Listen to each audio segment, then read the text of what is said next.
Chris Stevenson and Terry Kochin of the QMI agency here in Ufa, Russia. And Terry, right now the rink is quiet, but it was really bumping earlier today when Canada and Russia squared off. Canada comes out with a 4-1 victory over the Russians to go 4-0 in the preliminary portion of the World Junior Championship this year. And did you see this coming, a 4-0 record moving on to the medal round now? Well, I'm not surprised by it. I mean, you know, Canada was one of the favorites to win a gold medal at this tournament, Chris, and I think to do that they would have to go 4-0 in the round robin. I'm not saying Russia still shouldn't be thought of in that class, because I think they should be, and probably, you know, now the Swedes and the Americans too, I think, to an extent. But the thing that they're doing here is what you want to do at every World Junior, and that is get better every day, every game. Yep. And you know, it's hard to believe kind of that the team that beat Russia the way they did tonight, top to bottom, was the same one that you know, allowed 3 goals against Germany last week in the first game of the tournament. So, no, I'm not surprised. A lot of things coming together. The players who are supposed to be big name players are here,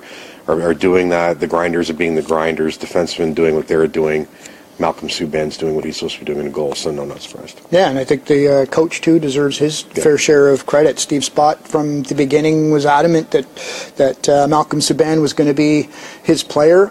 He obviously had a plan to try and thwart any kind of talk about goaltending or having a goaltending controversy around his team, so his decision to come out steadfastly behind Subban from the beginning, I think, was a sound move. And then he juggles the lines today, dropping Huberdeau down and moving Drouin up to the first line, and that paid off too. Drouin was great with Scheifele and Nugent Hopkins. Yeah, I still can't believe what this kid's doing as an underager. I mean, you play in the top line, you're playing with the guy who had 52 points for the Edmonton Oilers last year, and you haven't even been drafted yet. And to me, that's some amazing hockey with the pressure there is at this international stage. And like you said off the top, the way this rink was jumping tonight, it was pretty crazy.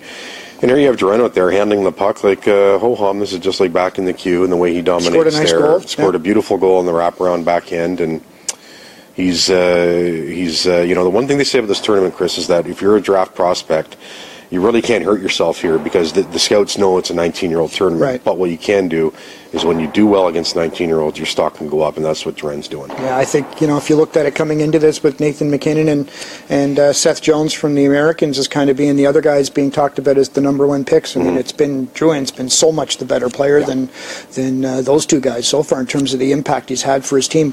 Give us a quick little look ahead now, what lies ahead in terms of the schedule and who Canada's going to play. Well, 2 days off now, well-deserved. They'll take all of Tuesday off, all of New Year's Day off, and, you know, practice Wednesday in preparation for the semi, and they will face the Americans or the Czechs in that semi on Thursday night. So, you know, it's one of those things now where it doesn't matter who they play. They know the Americans much better, of course. I think the Americans would probably give them a harder game if they get them, but the Czechs are dangerous as well. And, you know, it doesn't matter who they play.